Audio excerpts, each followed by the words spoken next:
السلام علیکم۔ آج ہم سورۃ البقرہ کی آیت 49 اور اس کے بعد کی کچھ آیات کا آپ کہہ لیں ایک گہرائی سے جائزہ لے رہے ہیں۔ وعلیکم السلام۔ جی بالکل، خاص طور پر وہ انعامات جو اللہ تعالیٰ نے بنی اسرائیل پر کیے، اور اہم بات یہ کہ ان واقعات میں آج ہمارے لیے کیا سبق ہے بحیثیت امت۔ تو مقصد یہی ہے کہ ان واقعات سے کچھ اہم باتیں، کچھ انسائٹس نکالی جائیں، سمجھا جائے کہ اللہ کی نعمتوں، آزمائشوں اور پھر انسان کا جو رد عمل ہوتا ہے، یہ سلسلہ کیسے چلتا ہے۔ بالکل، اور ہمارے لیے اس میں کیا سیکھنے کو ہے؟ تو چلیے شروع کرتے ہیں۔ جی تو بات شروع ہوتی ہے، اللہ تعالیٰ بنی اسرائیل کو یاد دلا رہے ہیں اپنے احسانات۔ جی اور پہلا، شاید سب سے بڑا انعام، وہ فرعون اور اس کے لوگوں کے ظلم سے نجات۔ ہاں، وہ تو بہت ہی بڑا واقعہ ہے۔ قرآن جس طرح نقشہ کھینچتا ہے، یسومونکم سوء العذاب، مطلب بدترین عذاب تم پر مسلط تھا۔ جی بدترین۔ اور تفصیل، یذبحون ابناءکم ویستحیون نساءکم، بیٹوں کو ذبح کرنا اور عورتوں کو زندہ چھوڑ دینا، اور اس زندہ چھوڑ دینے میں بھی تذلیل کا پہلو ہے، بے حرمتی کا۔ ہاں، یہ نقطہ اہم ہے۔ جی بالکل۔ اور پھر آیت کے آخر میں جو آتا ہے وَفِي ذَلِكُمْ بَلَاءٌ مِّن رَبِّكُمْ عَظِيمٌ، یہ بلا کا لفظ بڑا دلچسپ ہے۔ اچھا، کیسے؟ عربی میں جیسا کہ وہ وضاحت کرتے ہیں، اس کے دو معنی ہیں، ایک تو شدید آزمائش اور دوسرا ایک بہت بڑی نعمت یا راحت۔ اوہ، تو دونوں معنی یہاں فٹ ہو رہے ہیں۔ بالکل، فرعون کا ظلم عظیم آزمائش تھی اور اس سے نجات عظیم نعمت تھی۔ واہ! اور یہ صرف بھاگ جانا نہیں تھا، اگلی آیات بتاتی ہیں کہ اللہ نے فرعون اور اس کی فوج کو غرق کر دیا۔ ہاں، وَأَنْتُمْ تَنْظُرُونَ، اور تم دیکھ رہے تھے۔ جی، یہ تم دیکھ رہے تھے بہت اہم ہے۔ یہ نفسیاتی طور پر کتنی بڑی بات ہوگی کہ وہ سپر پاور آپ کی آنکھوں کے سامنے تباہ ہو رہی ہے، اور آپ کا اپنا کوئی کردار نہیں سوائے دیکھنے کے۔ بالکل، اللہ نے کام کیا، آپ نے صرف دیکھا۔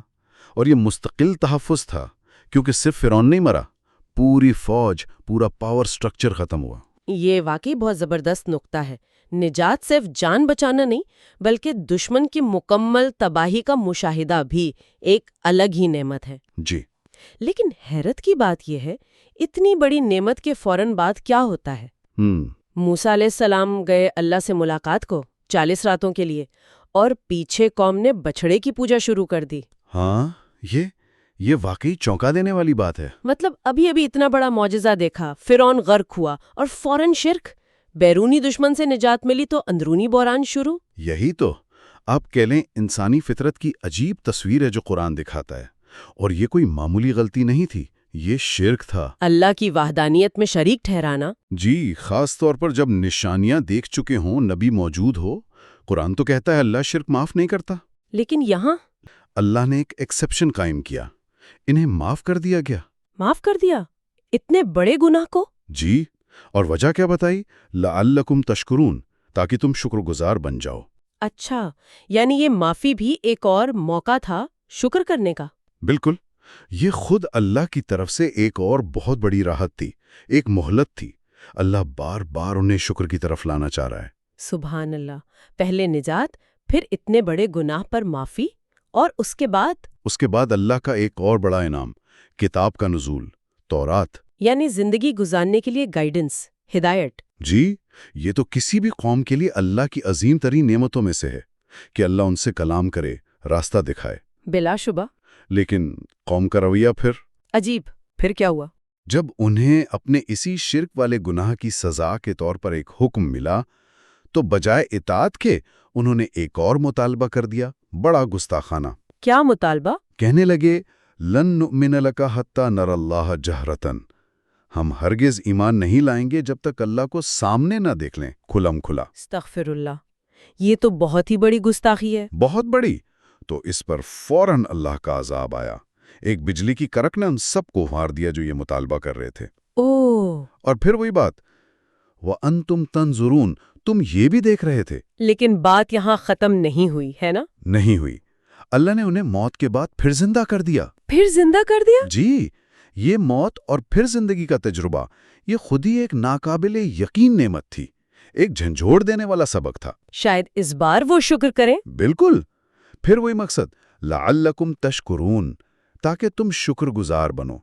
اللہ بار بار موقع دے رہا ہے۔ یہ تو واقعی نعمتوں اور نافرمانیوں کا ایک عجیب سلسلہ ہے۔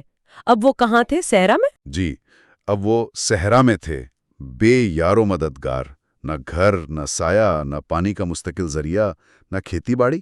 پیاس، بھوک، دھوپ، بچے، عورتیں، سب کی جان کو خطرہ۔ بالکل۔ یہاں اب اللہ کی رحمت کا ایک اور پہلو سامنے آتا ہے، روزمرہ کی ضروریات کی فراہمی۔ کیسے؟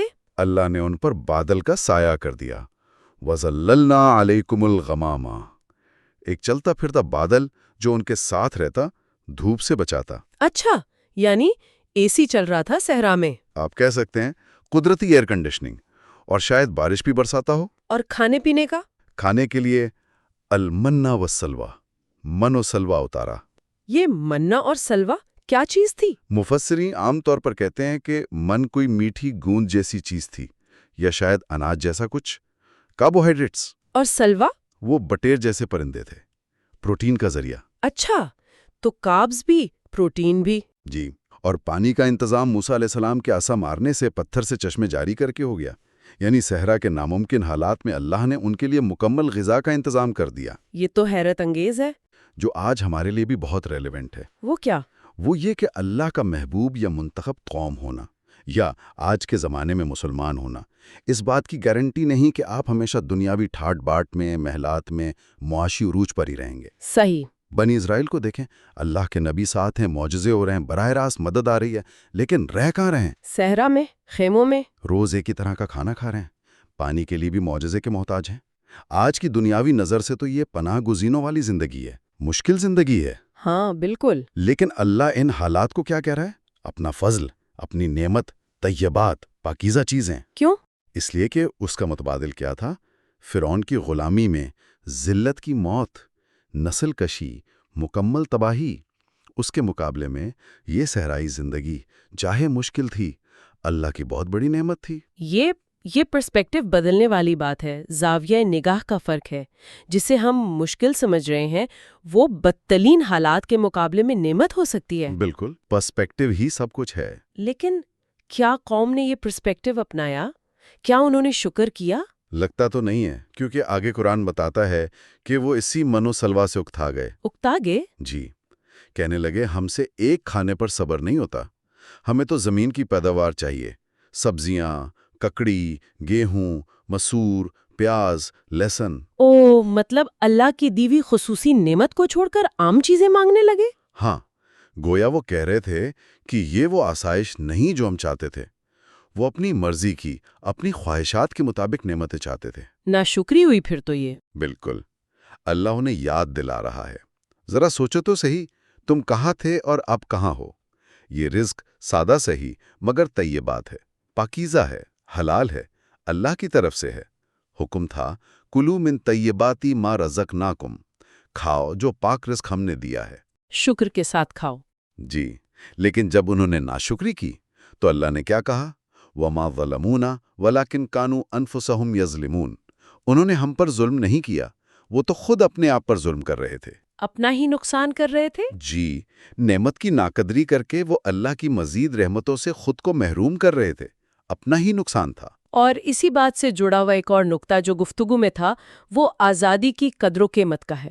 ہاں، یہ بہت اہم ہے۔ بحیثیت ایک قوم، غلامی سے نکلنا اور آزاد ہونا یہ شاید اچھے کھانے یا پکے گھروں سے بھی بڑی نعمت ہے۔ یقیناً، اگر وہ مصر میں رہتے شاید کچھ لوگ نسبتاً بہتر حالت میں ہوتے، لیکن بحیثیت قوم وہ کیا تھے؟ غلام۔ ان کے بچوں کا کوئی مستقبل نہیں تھا، کسی بھی وقت قتل ہو سکتے تھے، بے عزت ہو سکتے تھے۔ بالکل، صحرا میں مشکلات ضرور تھیں، لیکن وہ آزاد تھے، فرعون کے خوف سے آزاد تھے، انہیں ایک نئی شروعات کا موقع ملا تھا۔ جی، اور یہ جو کسی ظالم سے نجات ملتی ہے اور ایک نئی زندگی شروع کرنے کا موقع ملتا ہے، یہ قوموں کی تاریخ میں اللہ کا بہت بڑا انعام رہا ہے۔ جیسے ہجرت۔ جی، جیسے صحابہ کی حبشہ ہجرت، پھر مدینہ ہجرت، یہ اللہ کی طرف سے راستے کھولنا تھا۔ بنی اسرائیل کے لیے بھی اللہ نے مصر سے نکلنے کا راستہ بنایا، یہ اللہ کا منصوبہ تھا۔ چاہے ہمیں بظاہر لگے کہ مصر میں ہی رہنا زیادہ آرام دہ ہوتا۔ ہاں، انسان اپنی کوتاہ نظری سے یہی سوچ سکتا ہے کہ اللہ فرعون کو وہیں ختم کر دیتا اور بنی اسرائیل کو مصر کی بادشاہی مل جاتی، لیکن اللہ کی حکمت، اللہ کا پلان مختلف تھا۔ وہ قوموں کو آزمائشوں سے گزار کر تیار کرتا ہے، تیار کرتا ہے کس چیز کے لیے؟ آنے والی ذمہ داریوں کے لیے، آنے والی عظمت کے لیے۔ اس میں ایک اور دلچسپ بات ہے، وہ کیا؟ یہی قوم جو اس وقت صحرا کی ریت پر تھی، من و سلوا کھا رہی تھی، ہاں، یہی قوم چند نسلوں بعد داؤد علیہ السلام اور پھر سلیمان علیہ السلام کی قیادت میں دنیا کے ایک بڑے حصے پر حکومت کرتی ہے۔ اچھا، یعنی اسی قوم سے وہ عظیم بادشاہ نکلے۔ جی، قرآن جن عظیم بادشاہوں کا ذکر کرتا ہے، ذوالقرنین، سلیمان، داؤد، ان میں سے 2 کا تعلق بنی اسرائیل سے تھا۔ تو یہ جو صحرا کی زندگی تھی، یہ شاید آنے والی اس عظیم سلطنت کی تیاری تھی، بنیاد تھی۔ واہ، یہ تو ایک بالکل مختلف تصویر سامنے آتی ہے۔ اللہ کا منصوبہ کتنا گہرا اور طویل المدتی ہوتا ہے۔ بالکل، جو شاید فوری طور پر سمجھنا ہے۔ تو اگر ہم ان ساری باتوں کو سمیٹیں جی، تو ان آیات میں اللہ تعالیٰ کی مسلسل رحمت، ان کا فضل، ان کی بخشش، جی، یہ سب کچھ نظر آتا ہے۔ جی، بالکل۔ بنی اسرائیل بار بار غلطیاں کر رہے ہیں، ناشکری کر رہے ہیں، نافرمانی کر رہے ہیں، لیکن اللہ بار بار معاف کر رہا ہے، موقع دے رہا ہے، نجات دے رہا ہے، ہدایت دے رہا ہے، رزق دے رہا ہے۔ تو سب سے بڑا سبق شاید یہی ہے، پرسپیکٹو کا، زاویہ نگاہ کا اور شکر گزاری کا، جی، کہ مشکل حالات میں بھی اللہ کی نعمتوں کو پہچاننا، یہ سمجھنا کہ یہ حالت بھی اس سے بدتر حالت سے بہتر ہے۔ اور شکر ادا کرنا۔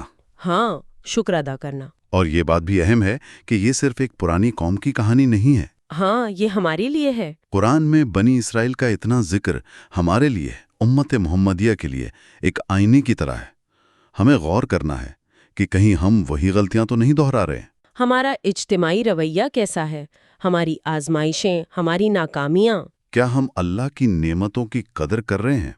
چاہے وہ ہدایت کی نعمت ہو، قرآن کی نعمت ہو، آزادی کی نعمت ہو، یا روزمرہ کی چھوٹی چھوٹی نعمتیں ہوں۔ یا ہم بھی ناشکری اور احکامات سے منہ موڑنے کی طرف جا رہے ہیں؟ یہ سوال ہمیں اپنے آپ سے پوچھنا ہے۔